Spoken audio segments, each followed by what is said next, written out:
Let all cats old enough to catch their own prey gather here beneath the podcast for a clan meeting. Welcome to Paws Clause, a podcast where we read the Warrior Cats books in chronological order. I'm Jillian, joined by my co-host and thrifting queen, Scout, and today we will be discussing Dawn of the Clans, Book 6, Path of Stars.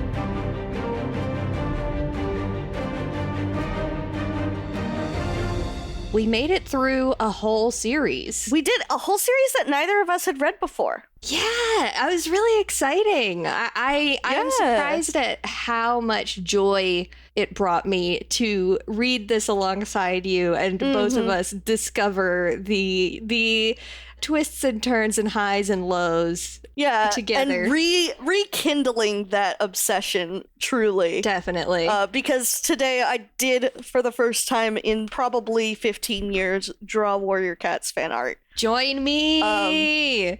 So, something about it just Something me. about these cats just really makes you want to draw them. Like, not you. It really does. in the general sense, in the everybody sense. I see one of these cats. I wonder if it has something to do with the allegiances or just like the way I think it's got to. The way that they are described, and it's like, wow, this is a blueprint for a cat drawing. Right here. Yeah, exactly. Well, I remember back in ye old Neopets RP days, we had literally not adoptables, but someone would do pixel line art and upload them onto their Neopets page so that you could copy it into Paint and make your Warriors OC in Paint. So like someone drew the line art for the cat and all you had to do was color it in. Wow, I love this. When I tell you I had a billion of those little motherfuckers. Incredible. I made so many.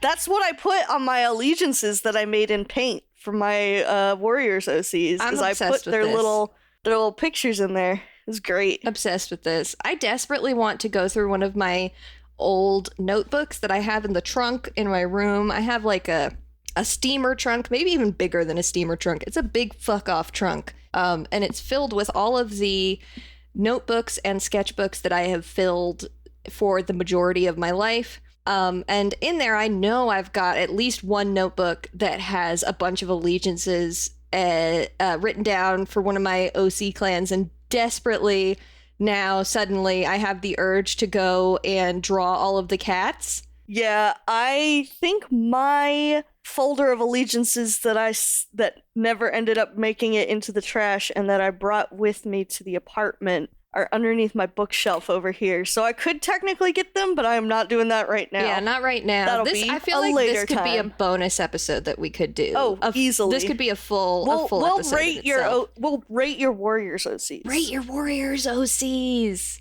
So, yeah, I mean, it's genuinely been a really great time so far, and I am looking forward to continuing it. Me too. I've had so much fun this week, particularly. Peek behind the curtain. This is the second episode that me and Jill are recording this week because due to trips and places that people will need to be, this month has been very funky when it comes to our recording schedule, and so we were like, what if we just did 2 this week? What do we? So I'm so full. So we're like hot off the heels of book 5. Hot off the heels of book 5, directly into book 6, and I, for one, read like 75% of book 6 in almost one sitting, which I think you generally read them in bigger chunks, like less reads, bigger chunks than I do. Yeah, I usually, because I read very quickly. You read really, really fast, faster than me. I have come to accept this about myself.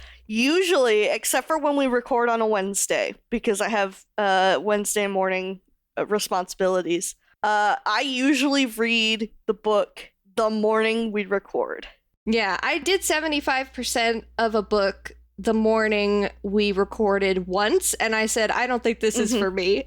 Yeah, I mean, it isn't for everybody. But I also think, reading this book hot off the heels of reading the previous one worked out really well just because of as we talked about last time, how the previous one literally just felt like a prologue to this book. Yeah, it really goes right into it. Oh my god, I have so many thoughts.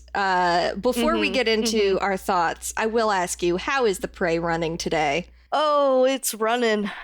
I don't have a big clan gen update this time, since we are, just talking 4 or so days after our previous... Yeah, it hasn't been that long. But hey, I forgot to, because I did not end up having time. The Warriors website has a nice new video up, because 2023 is 20th anniversary of the Warrior Cat series. The first book came out, funny enough. Oh, I get to share this story. Oh my god. So the first book, Into the Wild, came out January 21st, 2003. Now, I've mentioned a couple times before on the podcast that I do indeed have a husband, and that we did just recently get married. And I want it to go on the record. I can confirm. Yes, Scout was there. She can confirm. I want to go on the record saying I did not plan this.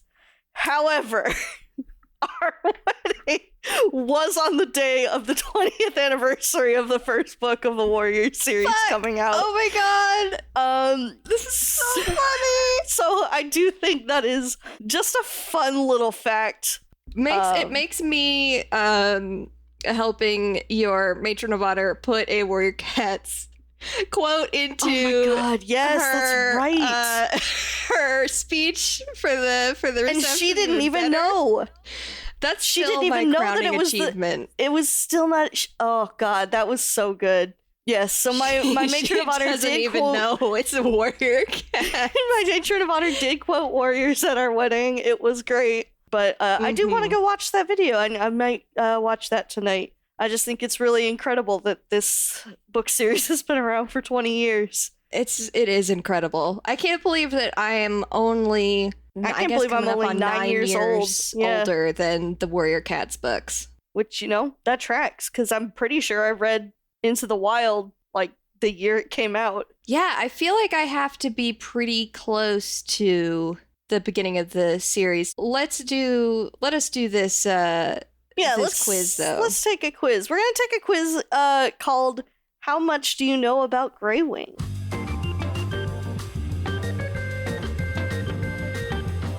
Only 4 out of 6? Now, wait a minute. I also only got 4 out of 6. Which one did I miss? Oh, it was question 3. I don't believe he said this. There's no way that he said she knew how to take care of each cat like they were her own kit. I don't have that in me, because he absolutely does. If he said that about himself, he's wrong. Greywing, you're wrong. Have confidence. What was the other one you got wrong? It was the last one. It was... okay. I want to know so the question was, which trait did Greywing give Windrunner with her first life? Which we did not see happen, because that happens in a different book. Excited for that. Yeah. Excited to know we're going to see I hope we see all the leaders. I hope we see the ceremonies. Yeah, I would really like to. So the question was, which trait did Greywing give Windrunner with her first life? I put confidence to open her heart to other cats, because I feel like that is something he would say. It is something he would say. We know Greywing better than this. He would not fucking say that. He would not fucking say that. Apparently the answer is determination to bring unity to the clans. I guess. I feel like the in-universe version of Greywing, or the way that like the writers and the PR team think of Greywing, is much worse than the way that I think Greywing like is as a character, because these are both very I don't know. He wants her to open up her heart to other cats. There's a whole arc in this book about that. For real. Anyways, we're right. We are correct. We're correct. And WarriorCats.com. Speaking of WarriorCats.com being incorrect, we're going to talk real quick, because, it is the 20th anniversary, so of course I had to go look onto the Warrior Cats official store, which is not something that I thought would ever exist as a child, because, boy howdy, all of my Warriors merch, quote unquote, was me finding cat plushes at the store that looked like the cats in the books and saying, this is now my Ravenpaw plushie.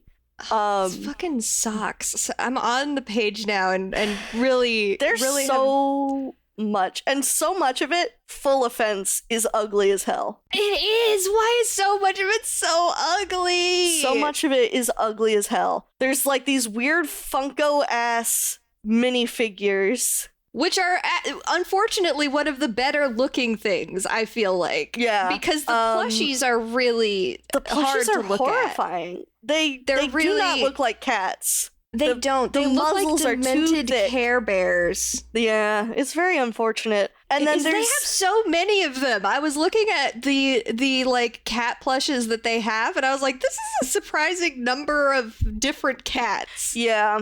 And then they have like a charm bracelet. There's a $40 collector's coin. Which really is so wild to me. There's a J Feather compact mirror, which feels like a hate crime. Oh my god, you're right. How could they do that? I am gonna say, I do kind of like the Courage and Honor socks. Just the fact, they're coming soon. They're not here yet. I love a good pair of fun socks is the thing. Yeah, I do think that like there's the magnetic bookmarks that have like 2 words to describe each of the clans. And those are some of the better merch IMO on this website. I think the best merch, and the one I would be most likely to buy myself, is there is a customizable pet tag for you to put on your pet's collar. The front has... It's really pretty, It is really pretty. The front has, all of these symbols. The back says Warrior Cats, and you can personalize it to get your cat's information on it. And the way I want to get one of these for Zelda, but Eric would never accept it. I just know it. Tough titties. I've rediscovered the phrase tough titties today, and so now I've decided I want to work it into my vocabulary because it's very funny to me. I am sending you the wildest shirt. Let me see if it's the one that... yeah, why do they have this? Why do they have so much... Okay, why do they have so much Scourge merch? I don't know, but it is so funny. So, listeners, you will find out who Scourge is later on, but suffice to say, he is not a good... He's like the bad guy of a series, and he's like, it is so wild to me that the merch for him is like this little chibi cat that's looking all cute, and it just says I am Scourge on the front. I'm like, that's not even like a good quote. It's so funny that and they've written it as though it is a quote for the... I mean, it is a quote for the book, but they've written it like it's like some iconic Scourge. It's not. And it's just him saying his name. Yeah, it's wild. Oh, man. But Scout, you had a piece of merch you wanted to talk about. Yeah, there's a couple of these, but I just feel like the most embarrassing one is this. There is a mug that has J Feather on it. That doesn't make it embarrassing, though it is one of those little chibi cats similar to the Scourge one. But this particular thing, it has this chibi J Feather on it, and then on the back, the other side more rather, it has, that format of t-shirt that's just a bunch of names with ampersands. It's like, what if we had that, but then we took away the ampersands and replaced them with just periods. So this just says on the back, J-Kit, J-Paw, J-Feather. Like it really is saying something to me. It is... Why are we doing so unhinged, this merch? Why are we doing this? I truly do not know what the fuck is happening here. These pins that you linked to are very good, though. Yeah, they do have really cool pins, and I am a pin collector, and I'm very tempted, but I will remain strong. I love the SkyClan one. The way that it has sort of the spider webbing out, like the tree just slammed itself into this this fucking pin and left an impact. So good. Yeah, so there's some wild ass merch on there. Go check it out. Yeah, honestly, it's very fun to look at. Another shout out to another one of the like names lined up ones, which is the one that has all of Firestar's names that doesn't even have any other graphic. It's just imagine, and this is I suppose this is a unisex youth t-shirt. Imagine being a youth. Imagine you are a child. You are a child you have purchased and want to wear a black t-shirt with 4 words on it that go Rusty, Firepaw, Fireheart, Firestar. I feel like, I don't know, this feels like something that somebody would make to put in a parody sketch about Warrior Cats fans. Apologies to any listeners who have this shirt, who have purchased this merch. Yes, apologies for roasting you. I'm sure that I'm sure that you're making it work. Anybody who has this shirt, I'm sure you're making it work. But there's just something very, just really out of pocket about it to me. Yeah. Speaking of out of pocket, all right, let's get going. I've got a summary for y'all. Woo!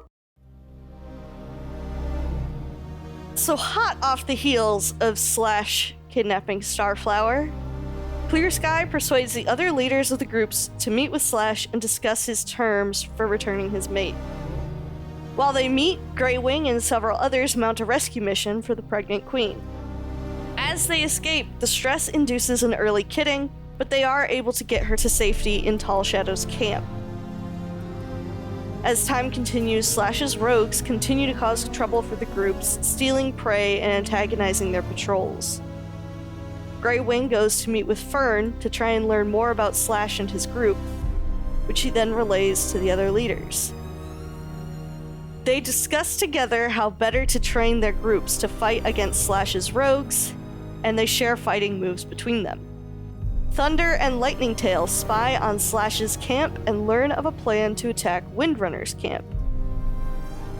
Windrunner's group is able to chase them off, and Slate tells Greywing she's having his kits. Once again, Thunder and Lightning Tail spy on the rogues, and a pack of dogs attacks Slash's camp. The two of them jump to the defense of those Slash is mistreating, and after the fight, Slash takes his healthiest cats and leaves the others behind, who end up joining the different groups. Some of them have trouble adjusting, including one named B, who ends up attacking Fern and leaving to go rejoin Slash. Later, the groups gather back together at Four Trees to officially welcome rogues into their ranks, and Slash shows up. The groups stick together, and after he tells Greywing he's already taken his revenge, he leaves. As it turns out, his cats attacked Spotted and Slate, stealing Black Ear, one of Greywing's kits. He has been growing weaker and weaker through Leaf Bear, so several other cats go in his stead to rescue his kit. Clear Sky saves the kit from a monster and apologizes to Thunder, but they get word that Greywing does not have much longer to live. On his deathbed, Greywing is surrounded by the cats he cares for, who give their goodbyes, and he names the groups clans. StarClan cats arrive to guide him into his next journey, and Greywing leaves the forest behind to follow his own sun trail.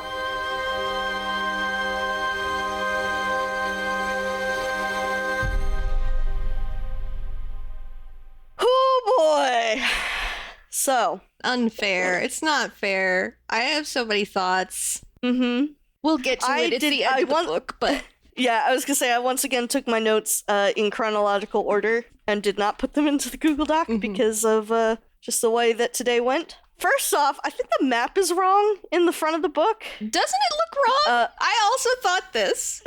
I think they just used the same one from back when it was just Tall Shadow and Clear Sky's groups. Yeah, they do not because it has Tall Shadow's group on the moors. Yeah, they don't. They have not fixed it. They said we've made one. I think like at the third book they made a new map and they said, okay, we're done.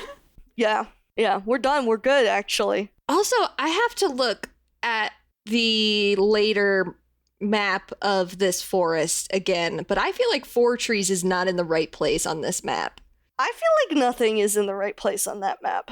Like, I don't remember the RiverClan camp being so close to a house. Is that the one that's really close to like Two Leg Place, according to this image? I think so. I already returned my book, so I'm gonna for the maps. The first thing that I do have a note about is when Clear Sky is trying to like tell his clan cat or his group, he's like, I need to go talk to them then so that they can help me save my wife. Oh my god. And they're like, they're not gonna risk their lives for Starflower. She fucking betrayed them. And he's like, that was months ago. Don't worry about it. Months ago. It's so funny. It cracked me up. That was the funniest shit. It was so funny. I was just like, oh my god, Clear Sky, you stupid idiot. This is so funny. Unintentionally hilarious. So funny. I do want to say, I forgot that I have one note for the prologue, which is just Grey Wing death flags. Oh fuck. Oh god. Oh yeah. My man, he's throwing up some massive death flags the entire book. And every single time I hit one, I just became more and more like despondent. Like, I know it's going to happen, but I'm so upset. Oh, literally, I have a picture here of that moment in the book. Quickwater huffed. The other leaders won't risk their cats for Starflower. She betrayed them. That was moons ago, Clear Sky argued. And who can blame her for siding with her own father? Lord help me. Ugh. He's such an idiot sometimes. Also really good, Birch sniffed. Would you be so forgiving if she wasn't your mate? Or so desperate to get help if the rogues had taken a different cat? Extremely, extremely good. Get his ass, as always. Yeah. And then he later, I feel like he says some shit like, if the roles were reversed, I would do it for you. And it's like, what? Would you? I love how every time he uses that as his argument, everyone gives him a look like, I don't think you would, bro. I don't think you fucking would. It's so funny. This man, Clear Sky, is maybe the most out of pocket that he's ever been in like this first chapter. Yeah, he's wild. He walks into Thunder's camp, like insults the way Thunder is leading.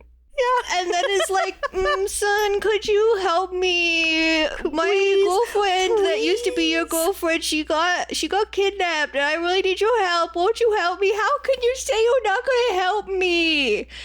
Also, fuck you. Like, yeah, it's so funny. Imagine walking into somebody's house and being like, it's not very clean in here. Anyway, can you help me post ransom for my wife? So that's just a description of what it's like when my mother visits.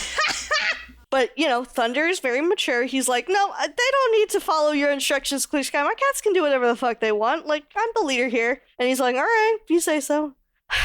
Clear Sky is the king of head empty is another note I have down here. I'm pretty sure that was like when they were talking with Slash and he was like getting all upset at the whole situation. Oh my god, like, this man really has no read the room. How did you not? And I love that they did the thing where they're like, we can't tell Clear Sky what the plan is because he will fuck it up. But if we just let him react naturally, it's really so sell funny. The bit. Yeah, no, that killed me. I really think that there was a lot of just like very humorous things in this fucking book. Yeah, a lot of listen, Grey Wing is like, I know a death flag when I see it. I'm gonna fucking die and I'm going to live my life by being the least respectful to my brother I've ever been. And I'm like, fuck yes, Grey Wing. He's so fun. Another moment that made me really angry. I have a quote here. So Clear Sky could not convince Thunder to help. He went to Thunder's camp first, and Thunder was like, right. Have you spoken to everybody else yet? And Clear Sky's like, no, I came to you first. And Thunder's like, I don't think I can do this. I don't think I should do this, especially if I don't know that the others are also going to help. Like, this seems like a bad idea. Mm-hmm. And Clear Sky is like, how could he be so cruel? So funny. But then later, after speaking to, more of the leaders, Grey Wing is like, I'll talk to Thunder. And we don't see that scene, which I think is interesting. I think it's to help sell it to the readers. Like, there is a plan, and like it's to not give away the plan. Yeah, they're keeping it from both Clear Sky and us. Mm-hmm. That's fun. So then when Clear Sky sees that Greywing was able to convince Thunder to come where he could not, I have the quote here, he ignored the prick of resentment he felt at the fact that Greywing had persuaded his son to help him when he had failed. What have you ever done to bring any kind of loyalty between you and Thunder? And he's self-aware about it, and it goes, yeah, but how could I expect it? But he does it in such a pitiful little yeah. I'll say I did not read his as being so much pathetic as I think you did. I read it very much as like him being aware of like, oh, I've severely fucked this up. Through the rest of the book, I got that feeling. But at some of the moments in the beginning, I'm like, my guy, you did this to yourself. You really did it to yourself. You can't be this sad about it. I did write when Clear Sky finally sees his kits for the first time. It is kind of as much as I'm like, oh, him and Starflower, it is kind of a sweet moment. It is. And it is very much worst person you know shows genuine love and affection. It is. It makes me so mad. I think that one of the reasons that like so much of the Clear Sky stuff does not hit for me in this book in the way I think that they intend it to is because he has been so all over the place and been like being sort of pushed in all of these different directions and in all of these different roles that the writers needed throughout the course of the series. I agree. There's some Clear Sky scenes that are really good and would be so much better if it didn't feel like he saw his kids born and like that completely changed how he thinks, instead of it being kind of more of a culmination of a lot of things. Like after his children are born, he is distinctly more mature. He is distinctly like making decisions in a better way. But even then he's being the most annoying guy about it because he's like, I have to be responsible. Did you know that I have a wife and children? And it's like, stop, calm down. Yeah, I totally get that. It just feels like he found one thing that he decided was the thing that's going to change him. And I think that is a thing that can happen in people's lives, but it's also a thing of like a point of frustration for me when I see it in people as well as when I see it in characters in books is like, this is really the thing? Like, this was your tipping point? I don't...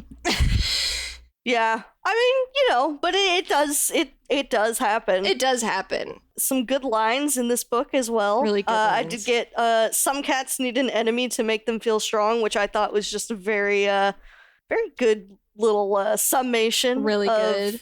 Basically the thesis of this whole series at this point. It's true. Like this whole, the whole Dawn of the Clans is like, everybody, like people are just making enemies so that they can make themselves feel better, basically, and how that's not a good way to go about it. Yeah.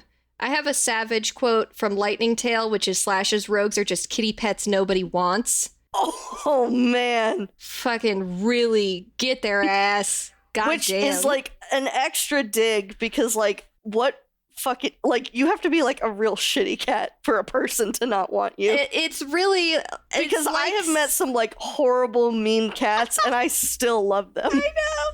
It's really like it's equivalent to like you are lower than dirt. You know, you are less than dirt. Yeah. Is the vibe. I do want to talk about how it's been the beginning of Leaf Bear for like 3 books. Oh my god. But time it's fucking But time is also Narnia winter. Still fucking moving, and I'm gonna go into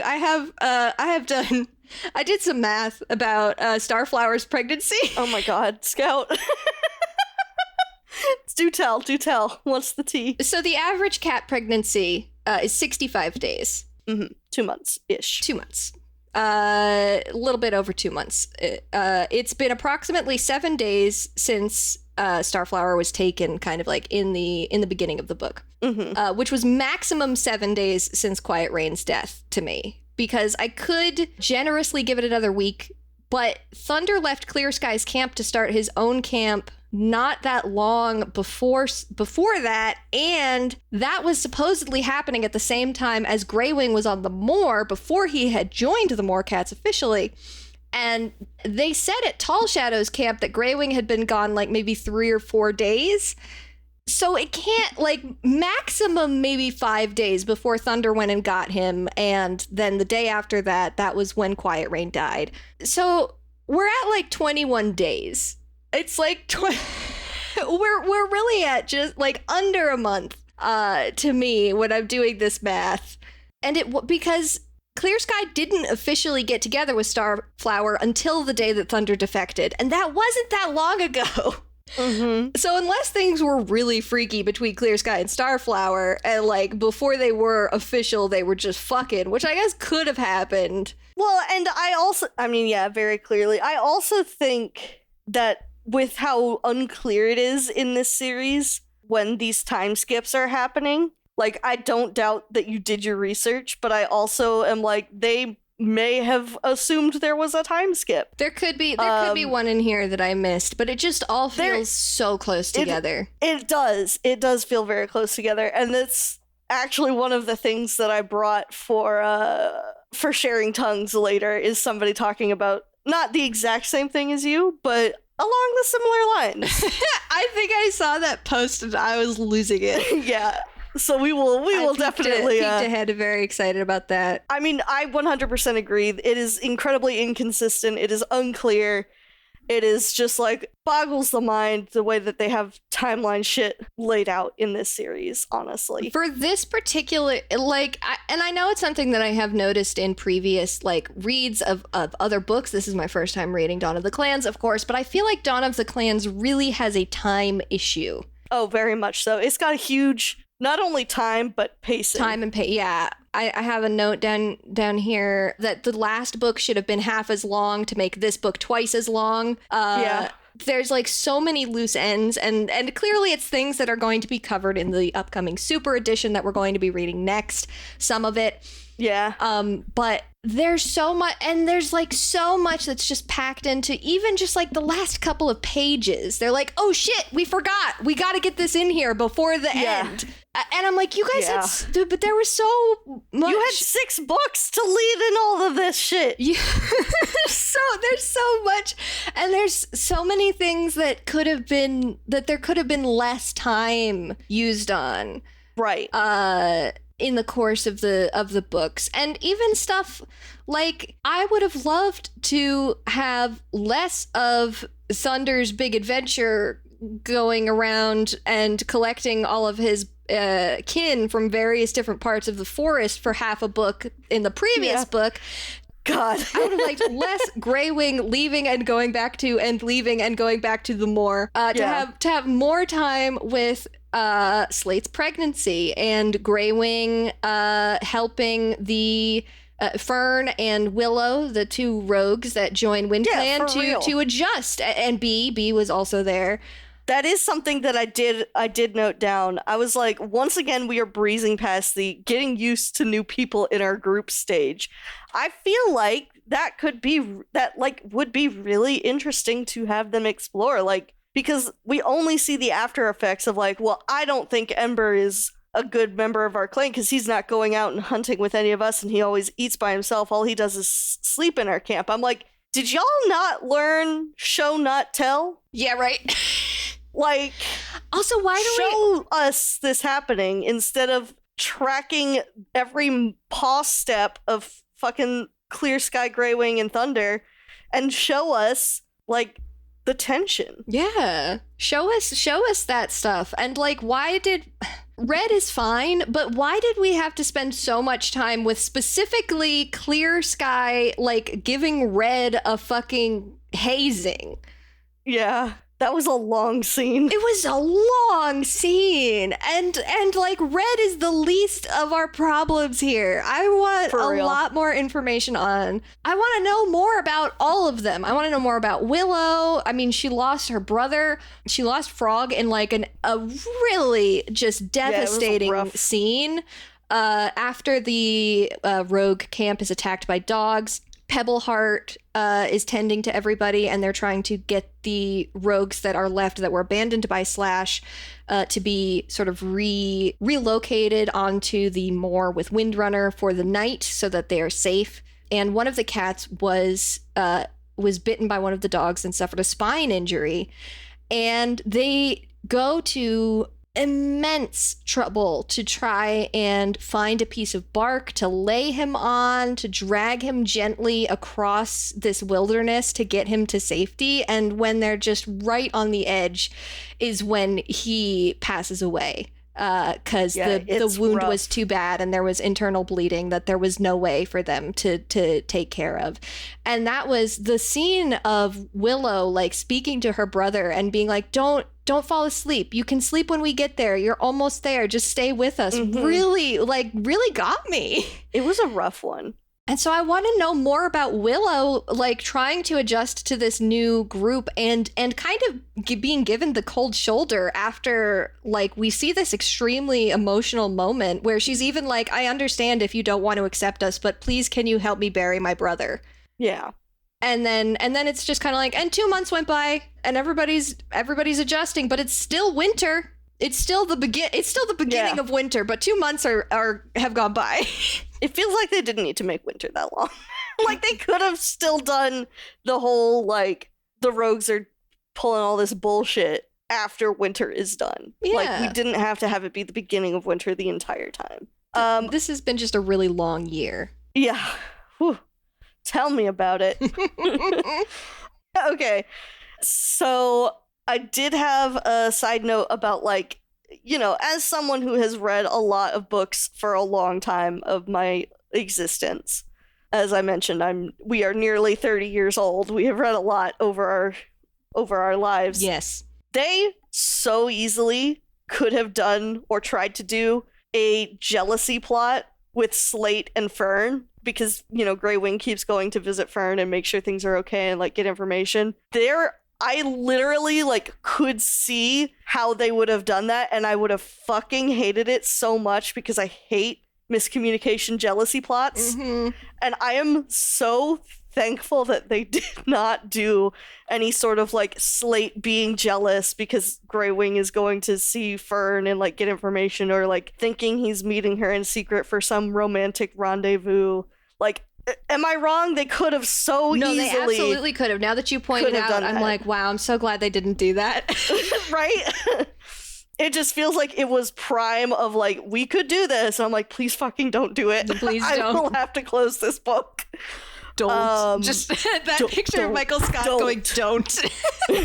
Very interesting, because there are definitely some other moments throughout the series where we're gonna get that exact plot point multiple times. And exactly. Yeah, exactly. That's why I'm like, oh god, the Erins have done it before. They'll do it again.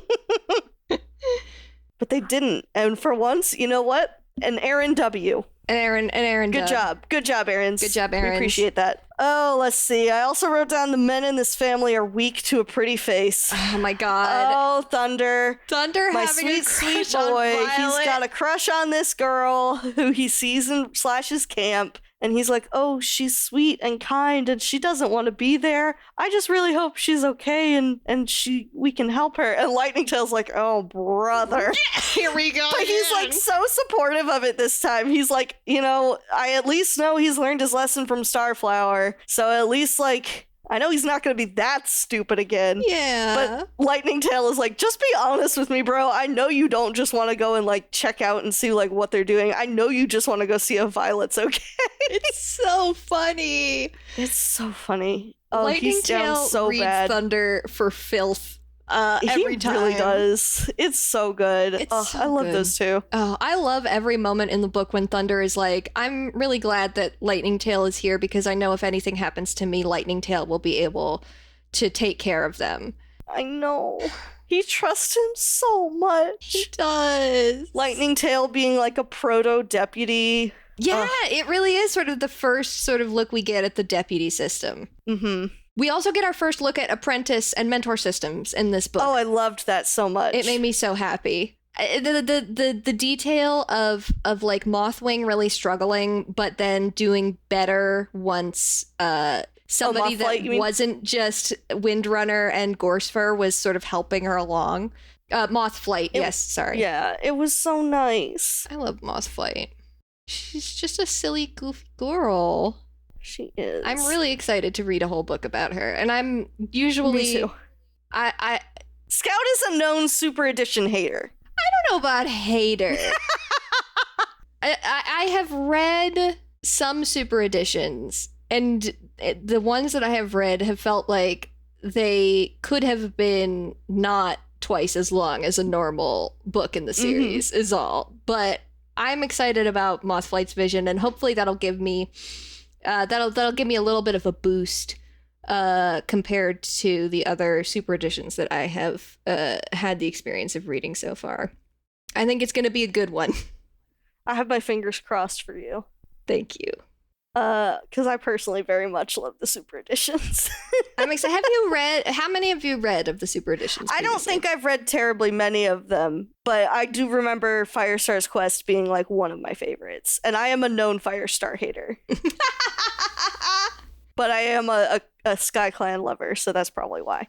And are you a Sandstorm stan? I do like Sandstorm. I don't know if I'm a stan so much as I just like her a lot. Yeah. Standstorm. Can I say, I wish Slash had been the villain the entire time. Through the whole series, yeah. Yes. Or at least from the moment or at least for like the last half came in, right? Like, yeah, I wish he had been like a thing from like, if we had at the midway point, if Slash were more of a thing, like throughout the entire last half of the series. I think that would have been really good, because there's a fucking line in here about what Slash made his group do with the dead bodies of their relatives. That was he said, up. "Oh yeah, we put them on the like pile of the refuse dump. and carrion, and we let the crows and raccoons and shit just eat them." And I'm like, bro, what the? It's fucked up. It was fucked up. I was like, holy shit. Like, that is some villain ass shit. And it's just like a throwaway line. Scourge wishes. Well, I don't know. Scourge. I still have a lot of feelings about Scourge, I will say. Scourge does some stuff. I will say I think I have read that series more recently than you. And that is very possible. I gotta say, underwhelmed by Scourge, personally. In rereading that series, but maybe the third time I'll have a different take. Who knows? We'll find out. Oh man, Clear Sky apology tour. I have a quote here I would like to read that is related to that. We've had our differences, but that's been my fault. I should have been a better father to you. My new kits have made me realize how much I failed you. You didn't fail me, Thunder mumbled. I guess I just wasn't the son you wanted. Yeah, that fucking... Oof.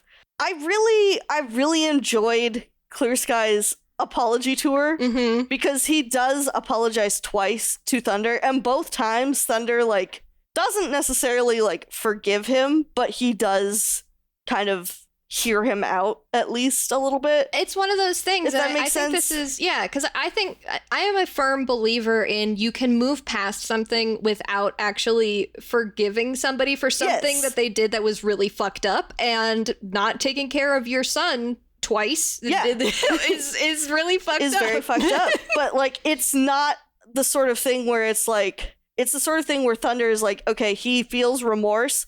I don't have to change anything, but I at least know that he feels bad for what he has done, and I can let him live with that. There is that guilt, an understanding of a change. Yeah, he's not like not allowing Clear Sky to apologize, because I don't think that's healthy. Of like, you don't have to forgive them, but like, if they are making a genuine effort to apologize, you at least should like give them the benefit of just like, okay, if you're willing to apologize, I'll hear you out, but it does not necessarily mean I have to change anything about what I want to do. Yeah, absolutely. And I think that there is great value in being able to have that kind of nuanced view of a conflict with somebody where it's like, they hurt me in a way that is, really hard for me to get past. And I don't want to, like, nothing that they will do will necessarily absolve that action, but the things that they do after that are what's important. And Clear Sky is making, like, real changes in the last half of this book here. Yeah, exactly. He is making actionable changes. While he can never get the relationship he wants with Thunder, he is at least, like, being a better person. Because I think there is such, and especially in, like, a lot of media, with redemption arcs, it is very much like a flip the switch, oh, they're good now. Mm-hmm. Like, even at the end here, Clear Sky, he gets a redemption, but he's not, like, forgiven for the things that he did. I'm very glad that they did that, because yeah, exactly. And it could have easily been very similar to the scene that we had with Quiet Rain in the previous book, where she's like, well, the dead ghosts of our friends said that it was fine, so it's fine. And I think that's why I enjoyed his redemption arc in this book. I wish it could have been drawn out over more books instead of it being so inconsistent. But I think that is why I enjoyed his apologies, and I enjoyed the way that they reacted to it, because, like, people fuck up, people do bad shit. If they are making a genuine effort to be better people after it, like, you may not have to owe them any, like, room back into your life, but it doesn't mean that you can keep on, like, trying to bring up all the bad shit that they did if they are trying to. Right, you can't, if they are changing and you can see real change, then you shouldn't keep comparing their actions to what they've done in the past. Kind of. Exactly. Hear that, Twitter? Clear Sky would get so fucking canceled. Oh my god, Clear Sky would be canceled in seconds. Clear Sky would be canceled, and then he would just keep limping along and continually getting more canceled. Clear Sky would make a YouTuber apology. Oh my god, he would. He would make the first YouTuber apology, which isn't genuine, and then like 3 months later he would be like, listen, I really have changed. I've made actionable change in my life, and everybody would be like, I don't fucking trust that. Yeah, exactly. Poor guy. Oh man. So yeah, I mean, I think that was a really, like, I really enjoyed that part of the book and that part of Clear Sky and Thunder's relationship, because it, went back again to what we were talking about yesterday with, like, or not yesterday, the last episode, where we were talking about, comparing it to that scene from The Good Place, where it's like, yeah, why are they being a better parent for their next kids? And here I am, like, having to deal with all the shit my parents did to me, which, like, I mean, I'm in therapy. Yeah. And a lot of it is because I am trying to work past the way that I was raised, and the way that, like, a lot of people are in therapy because they're like, hey, the way my parents raised me, they definitely cared, but they fucked up a lot of shit. And I've seen a lot of things where it's like, even if there's not, like, if it's not children of divorce and it's not stuff like that, like, two children who are raised together can have entirely different parenting experiences. Yeah, vastly different experiences. And, that's something that happens a lot and is very real for a lot of people. And it is a very nuanced and difficult thing to have a parent that you can see is trying, but has also hurt you in ways that you have to be able to work past on your own before you can even, like, begin to think about that relationship forming again. Right. Because it really is a complete sort of restructuring of the relationship at that point. Yeah, exactly. I think this is also something that I've seen with my parents, and, like, the way that they have treated the way my grandparents treated us as grandkids versus the way that, like, my parents were treated when growing up. So yeah, I mean, it's a family and love and parentage and all of that is a big, complicated, messy thing. And I really like when books like this that are, children's literature kind of show a lot of different versions of that. And I feel like this was definitely one of the standout things in the series for me, was the whole arc of Thunder with Clear Sky. I agree. I like that it is messy. Like, it's so easy for especially children's media to take a very simplistic approach to the concept of family and forgiveness and dealing with the way that you were raised not being the way that you should have been raised. I think there's a lot of children's media that does take a more simplistic view of it. And, you know, that's fine. It's children's media. But I also appreciate that there is media out there that's like, hey, it's not always simple. Yeah. Life is fucking complicated. And I think that's, you know, part of the reason that, I'm going to say it, I mean, a lot of Warrior Cats kids from the 90s turned out to be gay, trans, neurodivergent in some way. I feel like there's, I'm not going to say there's a reason for it, but I'm going to say there's a little bit of correlation there. I mean, you know, kids who had a more complicated upbringing or complicated childhood and coming into their, like, who they are as people, kind of gravitating towards fiction that shows that complication. Yeah, and I think that there is kind of an element here of the fact that they are cats and not not people that like you. I feel like they can kind of almost get away with it being messier because of that. Yeah, exactly. So they use that occasionally to the fullest extent. There is some other family stuff that happens way later in the series that I'm also really excited for us to get to and chew on eventually.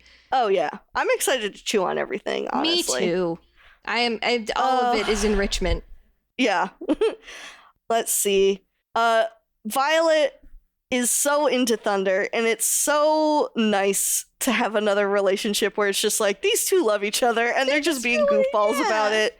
It's a lot like Greywing and Slate's relationship, except Thunder is somehow even worse about talking about his feelings than Greywing is. My guy, literally, he's such a fucking disaster. It's so funny. The scene where she goes to clean his wounds and he like pulls his paw away because he's like, this is so much. I mean, if I were a cat and my crush suddenly came up to me and put her tongue on my foot, I would probably also have that reaction, to be fair. Yeah, I would probably also panic. I really liked the scene where he's like trying so hard to ask her out and then gets fucking distracted by the kits, like asking him to see the cool move that Lightning Tail taught them.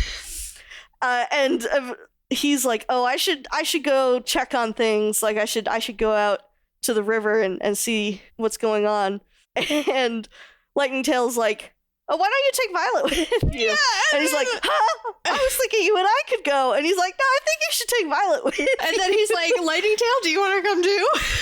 Yeah, it's so funny. And Lightning Tail's like, don't worry, Violet doesn't bite. And she's like, don't be too sure about that. And I'm like, I set the book down and I just giggled to myself because it was so funny. It's so I was just like, Violet, you're so good. Like, I love the flirting in this series because they flirt the exact same way as Slate and Greywing do. And I just love, it's so cute and funny. I love these boys, these fucking clueless boys, romance clueless, and they're girls who are like, you're so cute the way they're you can't do morosexual. Anything. They are.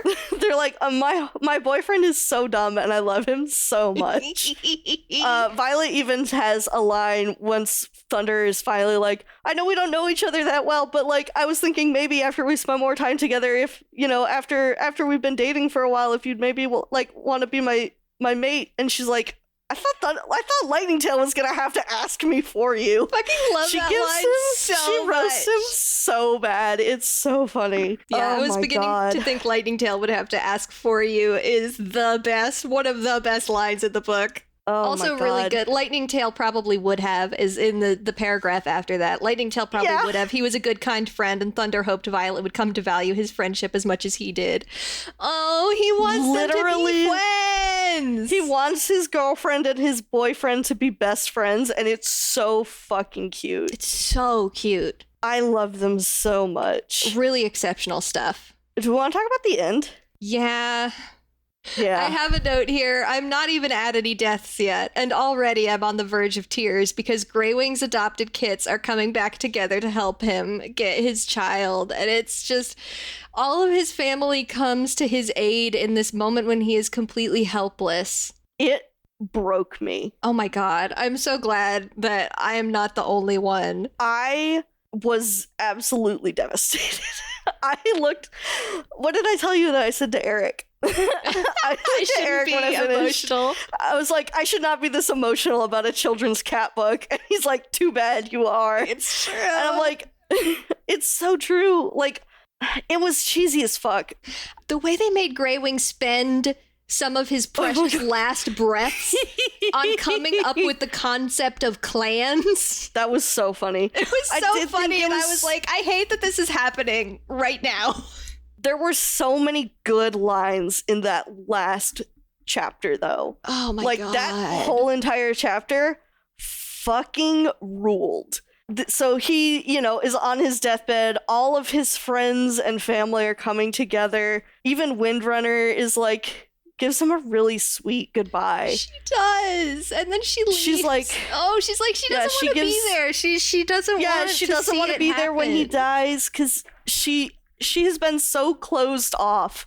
And he is like the one who got her. Like, he and Gorsfer are the ones who, like, got her to open back up after all that tragedy, and she just, like, cannot handle being there. And that's when I started feeling like, oh god, this is gonna hurt like a bitch. It hurts so much. I'm probably gonna cry again while we're recording this podcast. I'm literally, like, I didn't cry when I read it, but now that I'm talking about it, I can, like, feel the tears pricking at my eyes. So after he comes up with the clans, because he's like, groups isn't, like, good enough to like figure out what we are talking about here. He's like, I don't know where fucking clans came from, but I'm gonna let that slide because what happens afterwards is very sweet. Yeah.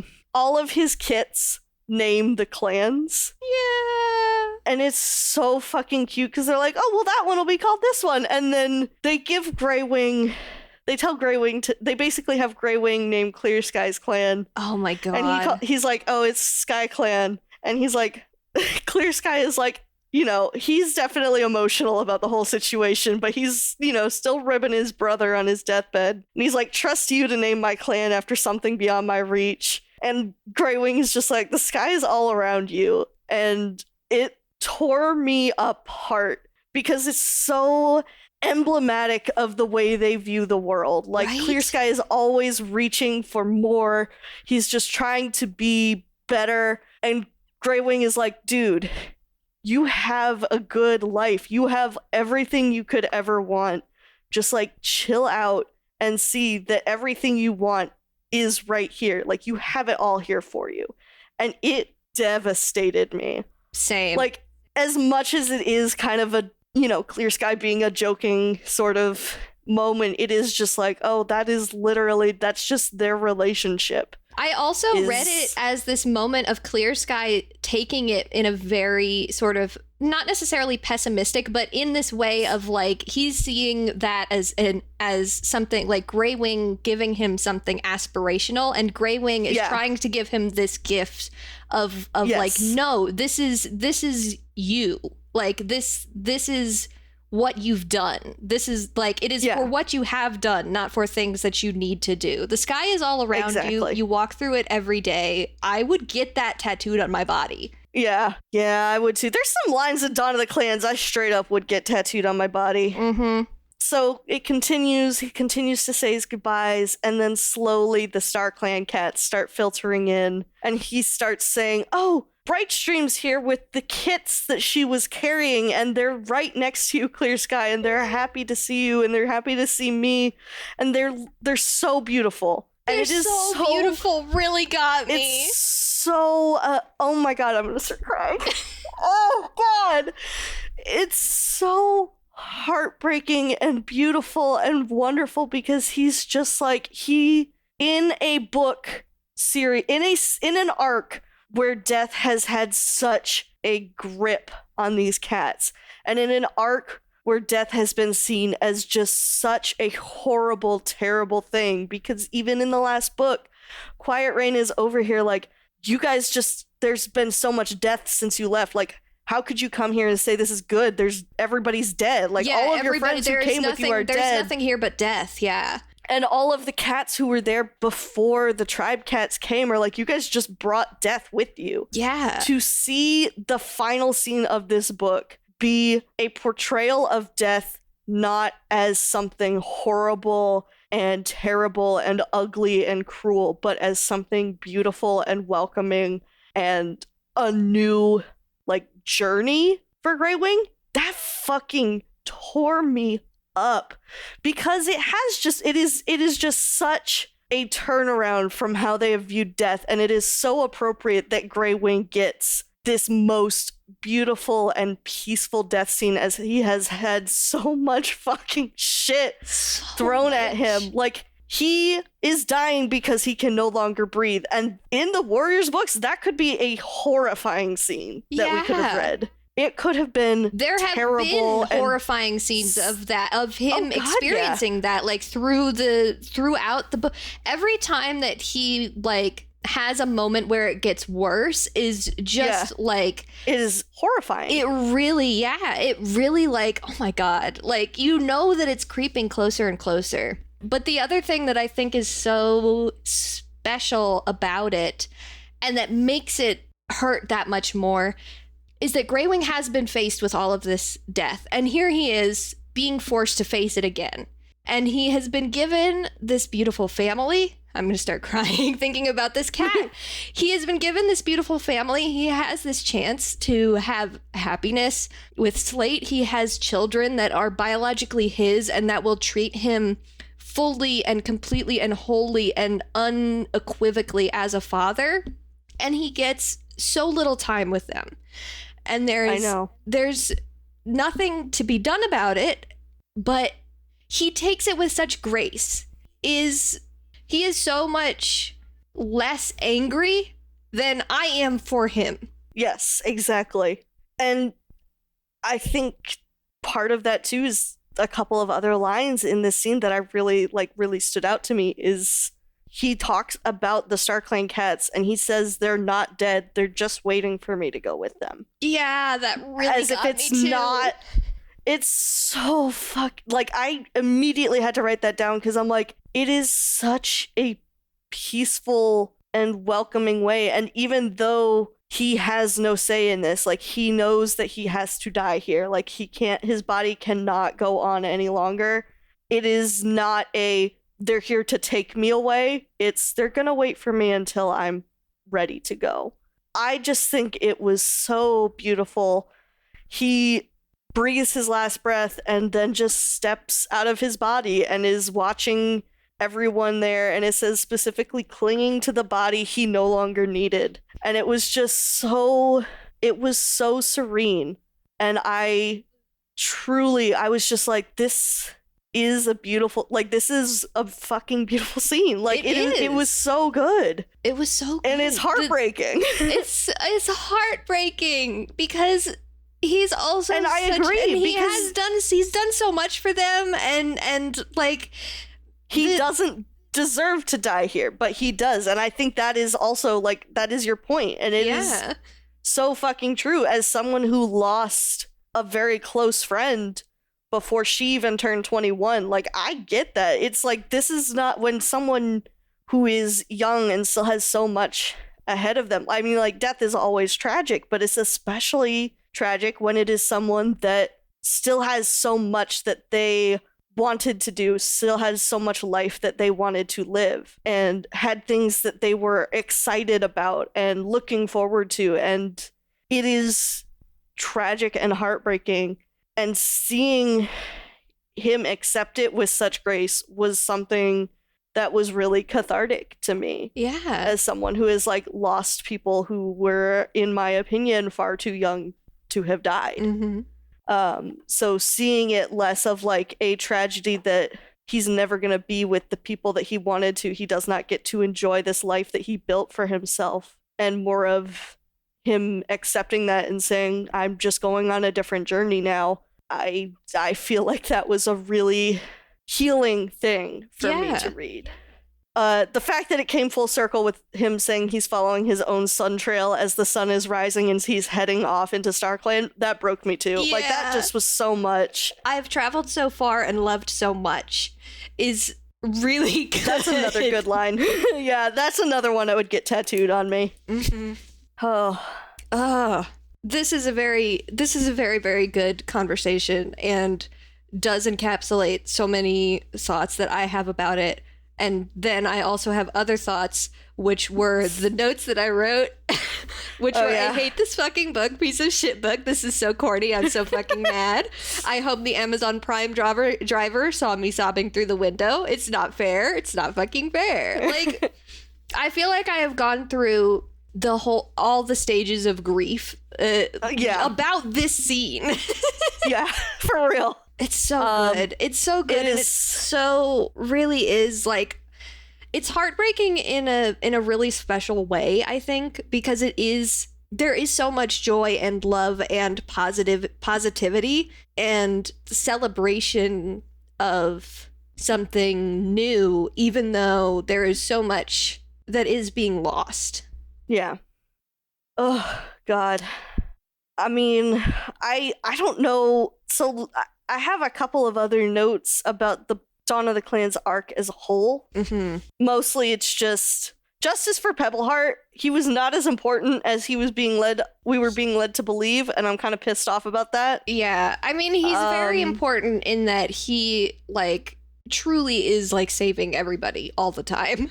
Oh, for sure. Like, I'm not saying he does not play a good role. I'm saying that his role was sort of starting to be implied that he was going to be communicating with StarClan, and that just does not happen. Yeah, after he kind of dropped the Visions plot line after the first battle, and it's like, okay. Yeah, that's true. I would have liked to see more of that. Doing anything else about this?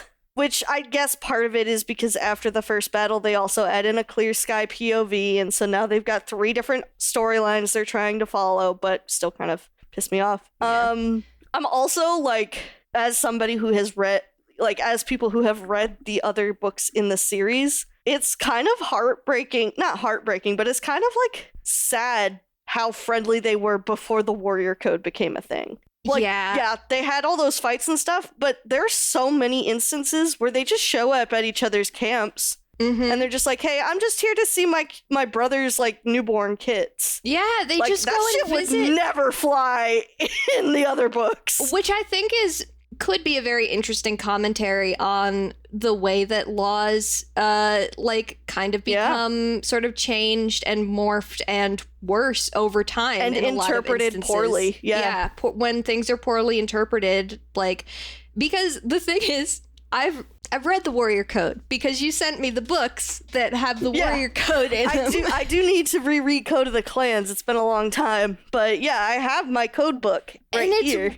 It's not like the way that they become. Like, right. It really isn't. It's a lot of things that are internal to your own clan and like about the, you know, lines of succession and the taking care of the more vulnerable before. Yeah, there's these things that are very and like, maybe I think that I'm sure there is a territory one in there, but it really does feel very different to the way that they acted here. And I like this so much more than what we get later, which is so much division between the clans. And I think that there are really interesting ways that is explored also, and especially we get into the much later arcs, and there's some really interesting stuff going on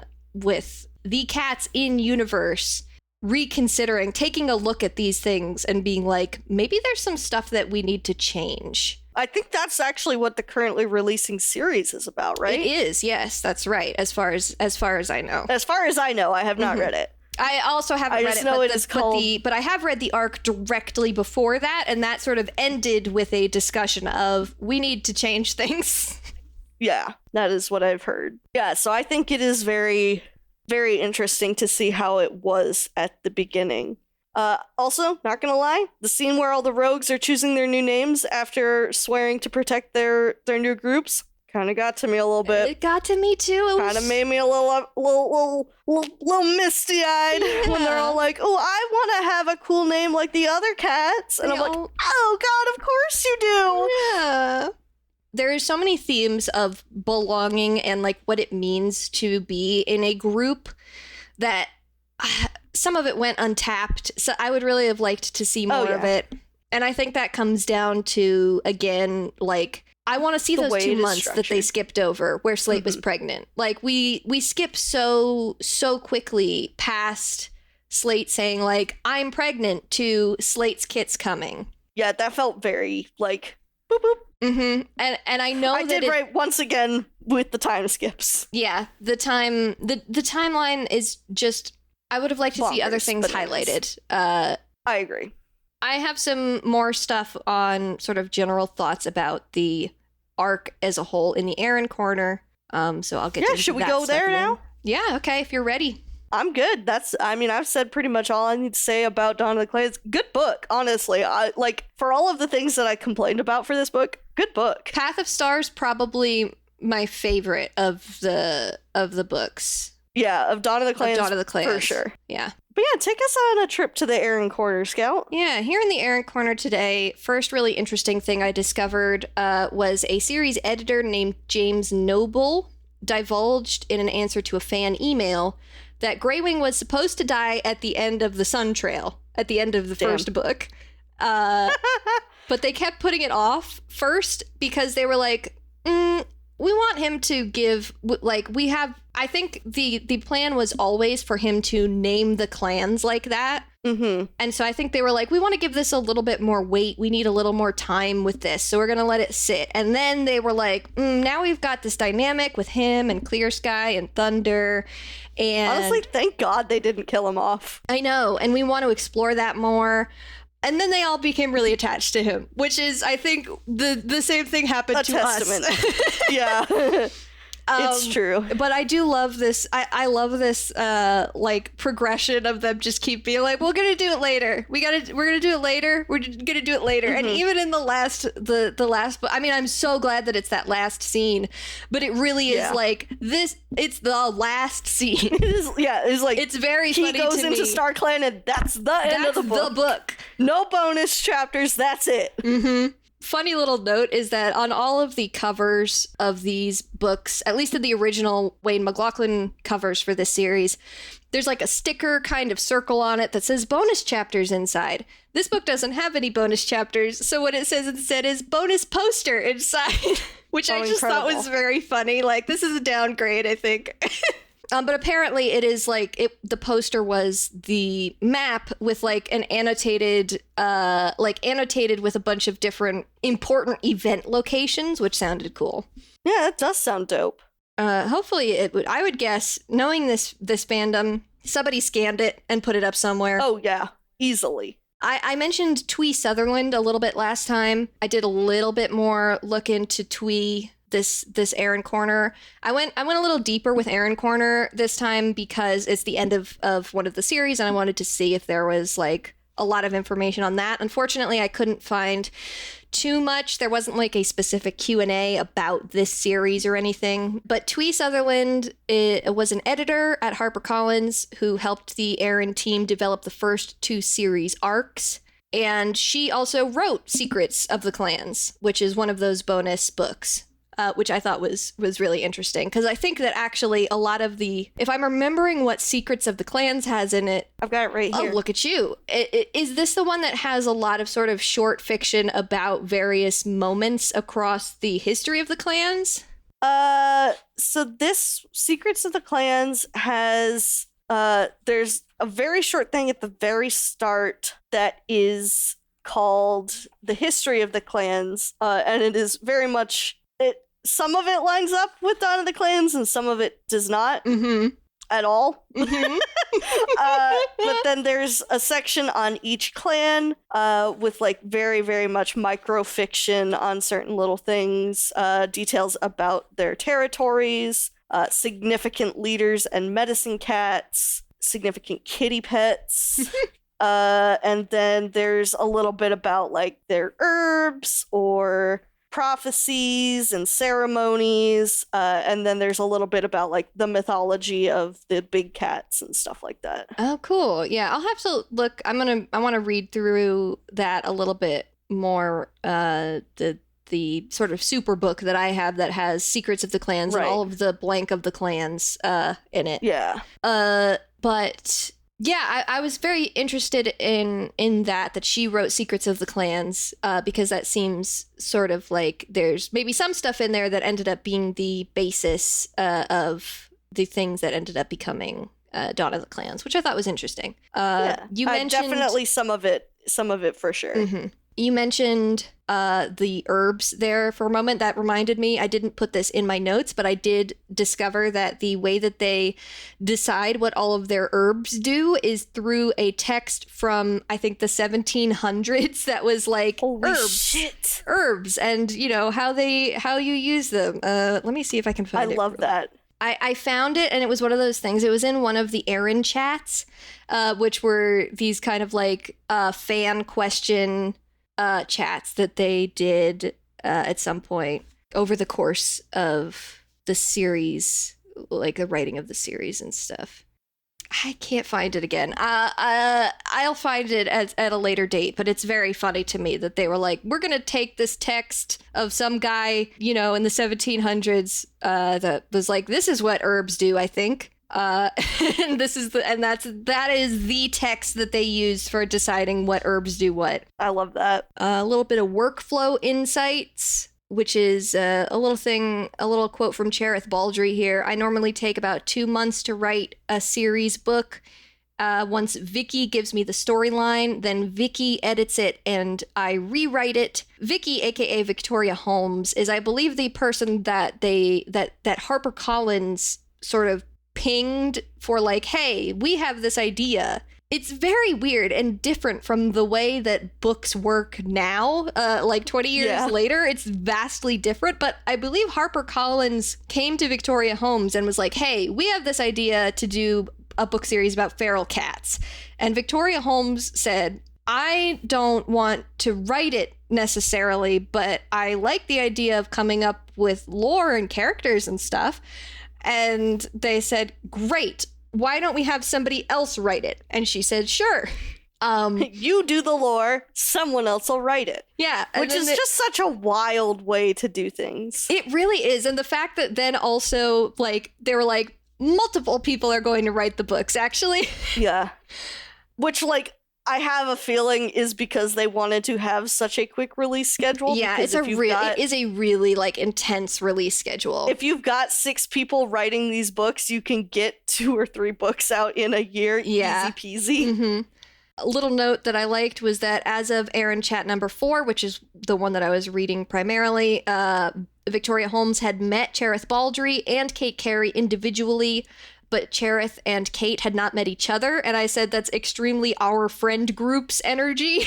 It's so real. Like, for context, listeners, a great deal of our friend group was at one point 6 disparate friend groups in which either Scout or I were the connecting through line. And then I was like, fuck it, you guys are all going in the same Discord together, whether you like it or not.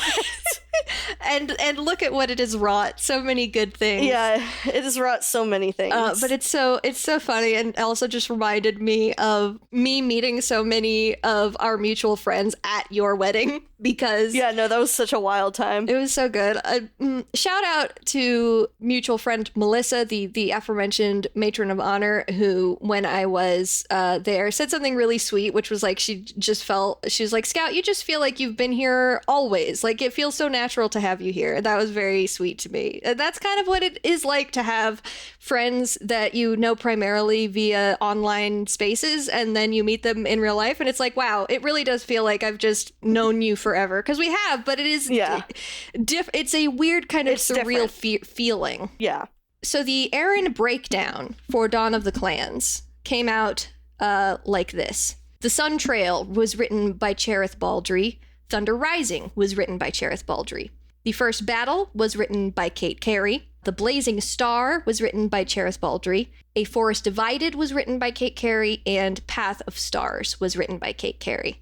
My thoughts, I kind of stand by previous thoughts I've had and expressed on the episodes with the writing styles, that I feel like Cherith is more consistent in characterization, but maybe a little bit drier on the action and like the events that happen, while Kate Carey seems more interested in the high action and drama and kind of is willing to muddy characterization a little bit more in order to get the things that she wants to happen. Yeah, that tracks. I am interested to see if this continues on and if I continue to notice the writing differences. And that's my Erin Corner for today, unless you have any thoughts to add. I don't. I love listening to you talk about the Erin Corner. I'm glad. It's just such delight. I love unearthing things. I love how much there is to unearth. There's so much stuff. Still losing it. I will just real quick touch on still losing it over the fact that this note about how Greywing was supposed to die in the first book of Dawn of the Clans was revealed by this editor in an email to a fan who goes by J-Song, and I just love seeing at the top of like this screenshot of a Gmail mail like, "Hi J-Song, nice to hear from you. Thanks for being a fan," or whatever. It's so funny. I know. It's so good. It's so good. I truly do, and this is a great segue into sharing tongues. I love, because we talked about it a little bit with our editor AJ, about how just like amazing it is for Warrior Cats fans to like pick their Warrior Cat name and then just keep that as their online persona for years. Forever. There like, is one of my favorite artists that got their start with Warrior stuff, like, still goes by Finchwing, right? Yes, it's Finchwing. I'm like, wow, I love that. And I'm kind of am like, man, in some universe, I never stopped going by Skystripe. Yes. Online. And I just think that is so, again, choosing your own name. There All we go. Warrior kids were trans. Anyway, I'm making the Italian yes hand gesture. The like yes. It is a circle. The Venn diagram is a circle.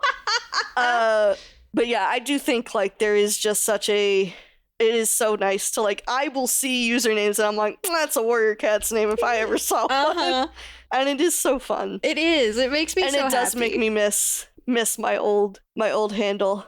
But I do love that that's like official correspondence with Jason. That's so good. It's so fun. It's so good. So let's talk about fandom check-in. Let's go. Tumblr got a real riot out of Thunder and Lightning Tail teaching the cats as they were learning some new moves from each other. They call it the Thunder and Lightning move, and everyone was like, you guys are such goofballs. So it's like silly. Extreme Sean and Gus on Psych Energy. Oh my god, yes. Like literally almost exactly the one where they're like, the move is called the table or whatever. And Gus is like, yes. it's when I go behind somebody and I become a table.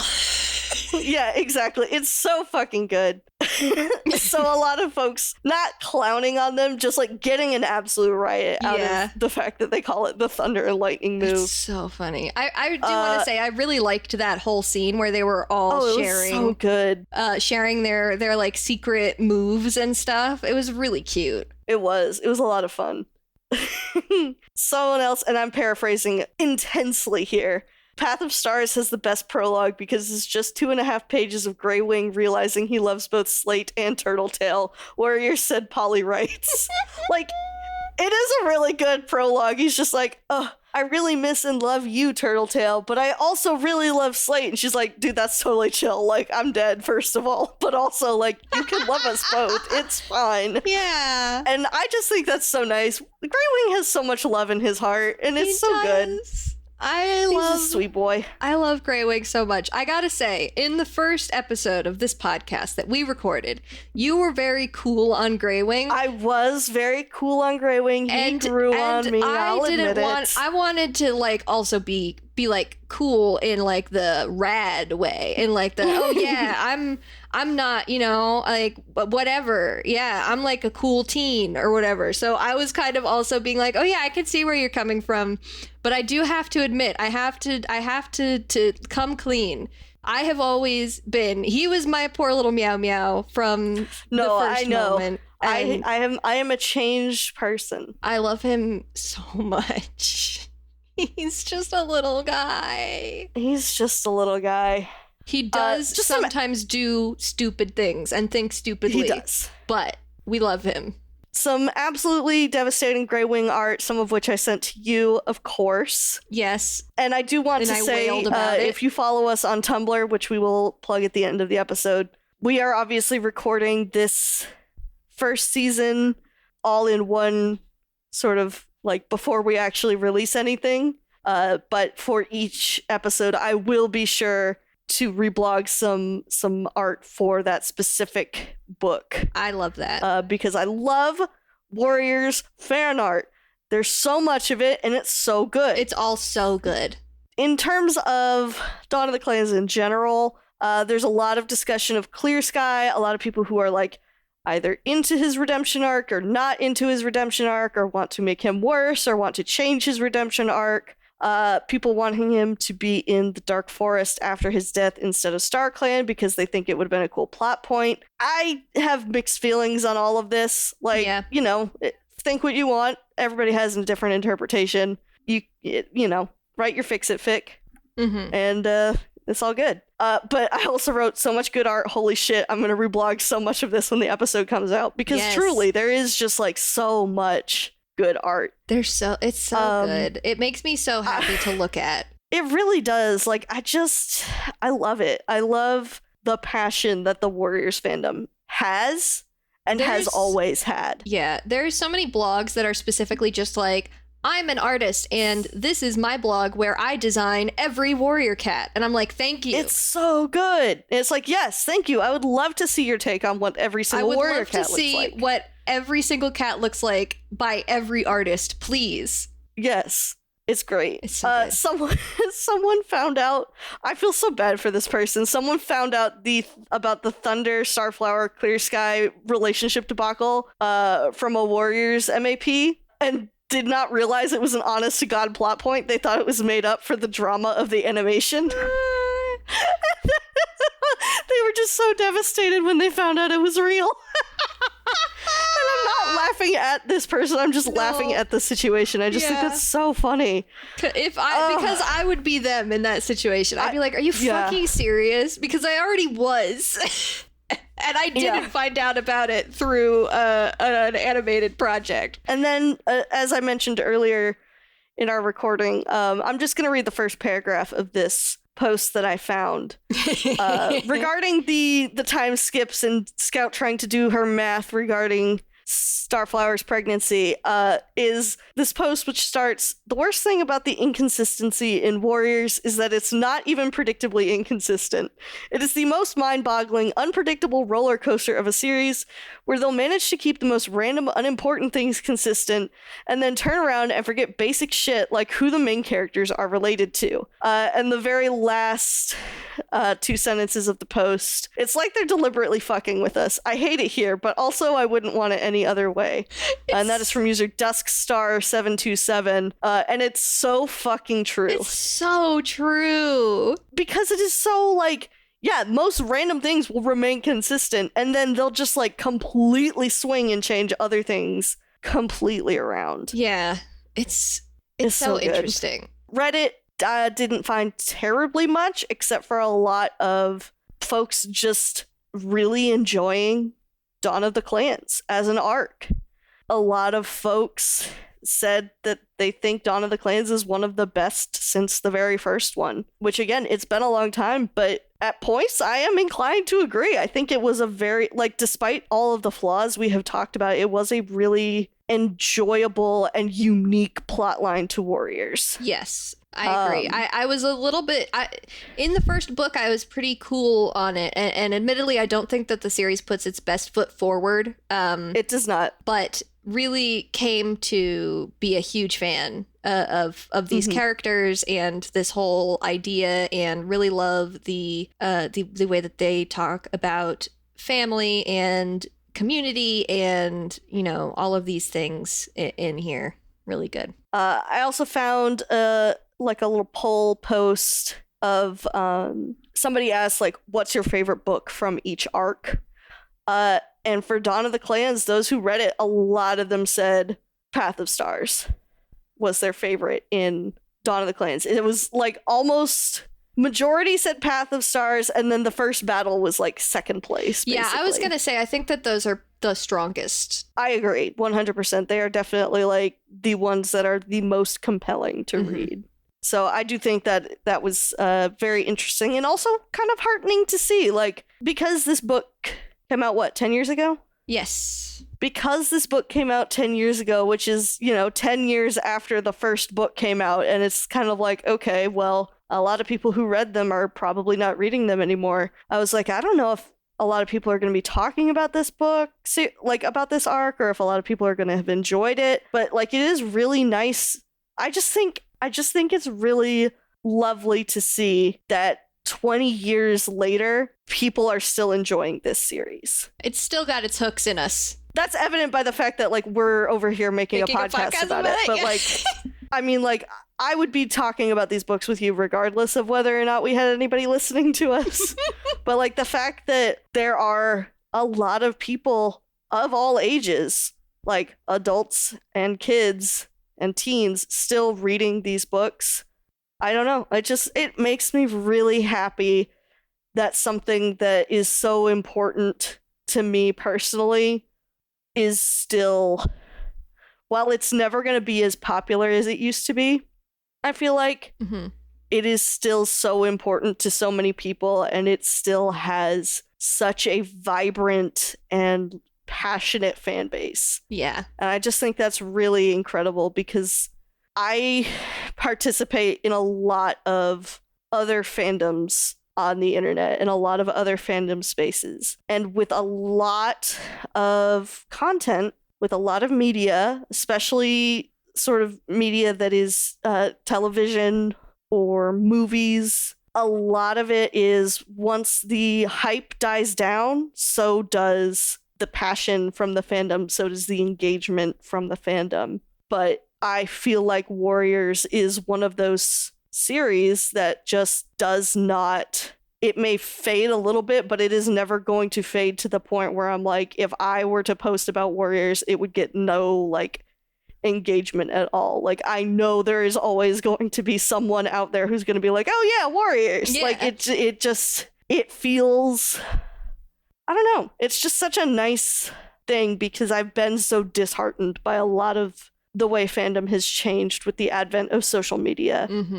And I think that the way that Warriors has withstood that and adapted and continued and persisted is really, really heartwarming and really nice to see. It is really good. And I do want to add that I think one of the things that makes it really special, and one of the things that does help it to persevere, is how many like young Warrior Cats fans ended up queer or trans or just generally like gender fucky. And it's fun to see people in those spaces even doing that kind of thing, or talking about the characters in the series like that too. Yeah. It's very cool. It really does feel like the weird kids all grew up and discovered themselves and are like, yeah, I still love these cats. I still love being weird. I'm going to, like, now that you've embraced your weirdness, you're like, yeah, I don't have any shame about embracing the weirdness of my childhood, because like, I accept that I am a proud weirdo who used to pace around in my backyard and roleplay all of my Warrior Cat OCs by myself, and I would do it again today. Amen. And I'm glad that so many of the other folks in the fandom are like that. Yeah, me too. In terms of AO3, I did talk a lot about like which cats had how many works last time. Violet Dawn has 6. Hell yeah. So shout out to her.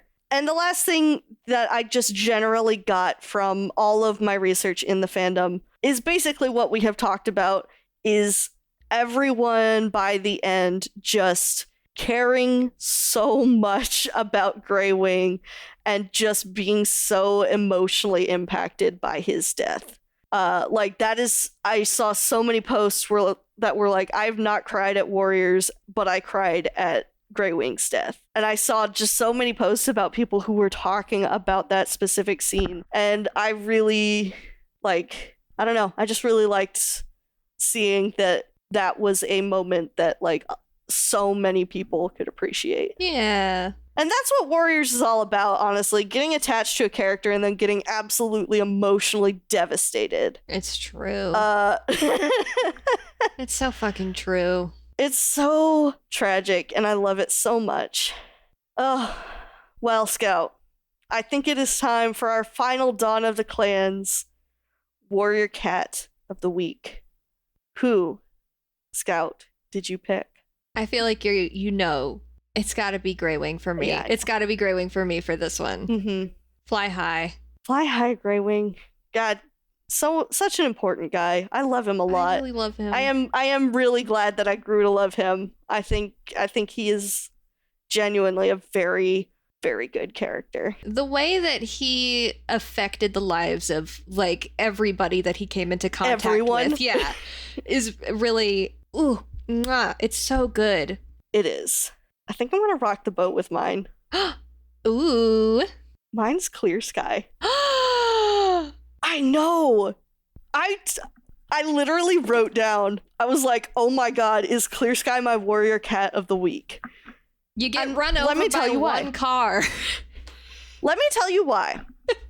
Because of that whole redemption stuff that we talked about, and because I think a lot of the reason he's my Warrior Cat of the Week is me rewriting him in my head a little bit, being aspirational about what he could have been. Yeah. But I do think that in this book, it was the most compelling we have ever seen Clear Sky. This Clear Sky once, in this book, I enjoyed every chapter that he was in. I agree that Clear Sky in this book was the best Clear Sky. Yeah. And I don't know. I genuinely enjoyed reading Clear Sky's arc this book. And so I think he's got to be my Warrior Cat of the Week. Not because he's a good guy, but because I found his arc in this book particularly compelling. Yeah. Hell yeah. I love that this is the dichotomy of the final episode of this arc. I do too. That we chose the two brothers that opened the books and God, what a fucking, how perfect is that, honestly? I feel like this is also a perfect encapsulation of who we are as people and as media consumers. Yeah.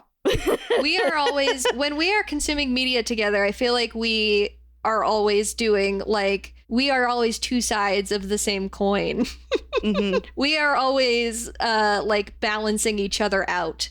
I agree. Yeah. And I love that. I do too. I find that does tend to be me with other folks that I consume media with. I will have my little guy that I love very much, and then the person I'm consuming the media with will have the narrative foil to my guy. Julia and I do that all the time. Yes. And I just think it is very fun. Yeah, and they were narrative foils. But yeah, I think, wow, what a good Warrior Cat of the Week pick ending here. What really good. And I was worried you were gonna ream me for picking Clear Sky. I was like, oh, Scout's gonna yell at me on our podcast. No, I can understand it. Yeah. I can understand it. And I agree that Clear Sky was at his best in this book, even if I think that some of it is just not as earned in the writing as it could have been. I think the biggest thing that I have with Clear Sky is just that he could have been such a better character with a slightly better writing treatment. Oh, for sure. But no, it's a great pick here. He really does. Him saying goodbye to Greywing is really, really good. Mm-hmm. Wow. I'm gonna be upset about this forever. Me too. I love cat books. Me too. I love these cat books. Do you, dear listener, love cat books? Do you have thoughts, opinions, questions, or memes to share with us? You can write to us at pawsandclawspod@gmail.com. That's paws as in what a cat has, claws as in the part of speech, pod as in podcast. We're also on Twitter at Paws and Claws and on Tumblr at Paws Clause Pod. Listeners who are 18 years and older can come join us on Discord, which will be linked in the show notes. You can find me on Twitter or Tumblr at HumbleGoat, and you can see the art that I do, including our podcast cover art, at scoutwilkinson.myportfolio.com. Links to my portfolio as well as my Ko-fi page are in the show notes as well. And you can also, unfortunately, find me on Twitter at plot_twists or on Tumblr at antique-romantic. Our next episode should be out in 2 weeks, where we will begin our second season by discussing Super Edition number 8, Moth Flight's Vision. Read along by buying the book from a local bookstore or checking out a copy from your local library. Until then, dear listeners, may StarClan guide your paws.